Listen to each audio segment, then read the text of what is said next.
Welcome to the Italian Football Podcast. We do have to speak about Zaniolo. What is going on? He was terrible again. He's terrible every single time I've seen him play this season, apart from maybe that first game of the season where Roma had all those chances. But he 0 goals, 0 assists in Serie A this season for Zaniolo. In all competitions, 0 goals and just the 1 assist.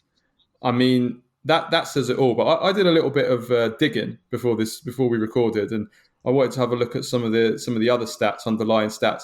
He's 45th in Serie A for shots, which is not good. It's not dreadful, but it's pretty bad considering he's played up front for most of the season. But this is the stat that really I found incredible. On shots on target this season, Zaniolo has only had 3 shots on target in Serie A, and he's ranked 93rd in Serie A for shots on target, and he plays centre forward for one of the best teams or better teams in Serie A. He's had less shots on goal than the man we've just been talking about, Chris Smalling. He's also had less shots on goal than Raphael Tavallaey and a host of other players that you would certainly expect a centre forward or an attacker to have more shots than. So, yeah, the stats really, and 60th in Serie A for key passes as well. So even from a creative point of view, not just in terms of goal scoring, but in terms of creating for and assisting his teammates, he's just not contributing anything. I think at all. When it comes to, I think if it, the fact that I'm willing to give him another season to fully see, for him to recover from 2 bad ACL injuries, that's one thing, and I am willing to do that. But at the same time, these stats show that the performances are simply not good enough. He looks annoyed. He looks frustrated. He doesn't look to be in harmony and balance. He just doesn't look like he knows what he's supposed to do. He wants to do so much. You can say that he's absolutely raring to express himself on the pitch and show the quality that we all know he actually had before these injuries. But he just struggles continuously to express that.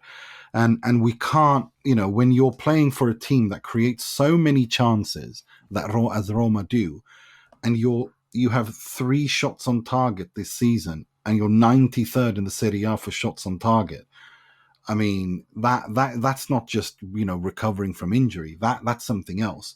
And I wonder if it isn't just that with him, that it's a mental block, that he wants too much. He wants to show, he wants to redeem himself. He wants to make up for those lost years, that he wants it too much, that he almost like it becomes a mental block and that he overthinks it a little bit. Well, I think that's natural, isn't it? When you've had such a bad ACL injury, that you are mentally, it is going to affect you. But the question is, the reason I bring this up is because the question is this a mental thing, or is this the quality Zaniolo will have, or obviously slightly better, given the injuries? Yeah, possibly both. I don't know. I don't know if it's both. I don't know if it's at the moment it's both. At the moment it's both. We can just pray and hope that it is often said. I did my ACL when I was a teenager, and I remember ever since then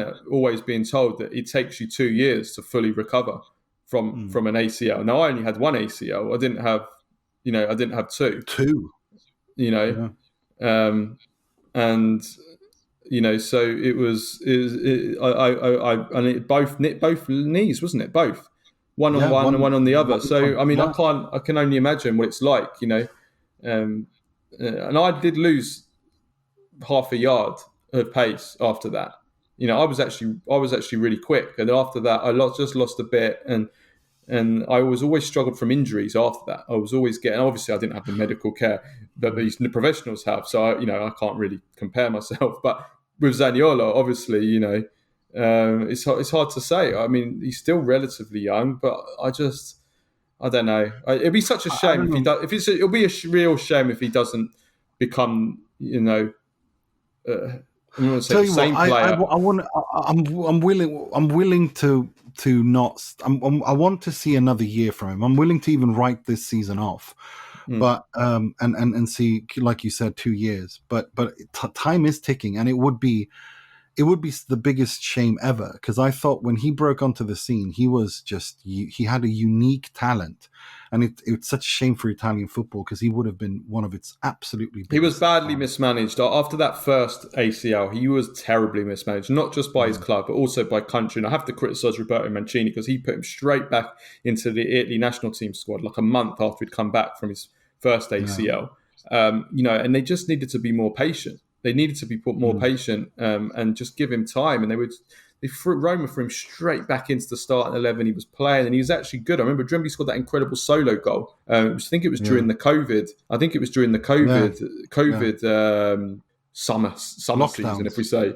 No, it was when they came back. Well, yeah, it was during the lockdown. But yeah, when they came back and they finished the season in like July or August. Do you remember? He scored an incredible. Yeah, I remember that solo goal from his own half. And that was like, I mean, he would never. There's no chance he would do that now since he's come back. But so that after his first ACL, he was still doing it. But it's just since the second one, he hasn't been the same player. And you look at his numbers last season; I know he scored the goal in the final, the Conference League, but he even his numbers last year in terms of goals and assists were, for a forward, pretty poor.